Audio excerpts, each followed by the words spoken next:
Hi అండి, Sridevi matching centre LB Nagar. చూడండి friends, ఇది బ్రాండెడ్ నెట్ అండి. నేను బల్క్ లో తీసుకొచ్చిన కాబట్టి మీకు ఈ రేట్ ఇవ్వగలుగుతున్నా. 306 మీటర్స్ అండి. నార్మల్ నెట్ కాదు, మందంగా ఉంటది, క్వాలిటీ నెట్ ఇది. ఓకేనా? బయట కొంటే మీకు 100 రూపీస్ మినిమం మీటర్ పడుతుంది అండి. ఎవరికి కావాలన్నా ఆర్డర్ పెట్టుకోండి.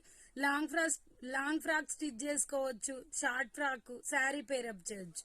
ఓకేనా? ఇది వచ్చేసి రెడ్ మెరూన్ అండి. చాలా అంటే చాలా బాగుంది. ఓకేనా? ఇది వచ్చేసి బేబీ పింక్ అండి, హైలైట్ ఉంది, సేమ్ కనిపిస్తుంది వీడియోలో. ఇది వచ్చేసి పిస్తా గ్రీన్ అండి, లైట్ కనిపిస్తుంది వీడియోలో, చిలక పచ్చ లాగా, కానీ పిస్తా గ్రీన్. ఓకేనా? ఇది వచ్చేసి లైట్ పీచ్ కలర్ అండి, సేమ్ కనిపిస్తుంది వీడియోలో. ఇది వచ్చేసి లావెండర్ కలర్, ట్రెండింగ్ అండి, ఇది సూపర్ ఉంది కలర్ అయితే కాంబినేషన్. ఇదైతే బేబీ పింక్ అండి, హైలైట్ ఉంది, లైట్ బేబీ పింక్. ఓకేనా? ఇది వచ్చి నావీ బ్లూ. ఎవరికి ఏ కలర్ కావాలన్నా స్క్రీన్ షాట్ చేసి వాట్సాప్ పెట్టండి. Bye friends. ఇన్స్టా అయితే ఫాలో చేయండి, యూట్యూబ్ అయితే సబ్స్క్రైబ్ చేసుకోండి. Bye, thank for watching.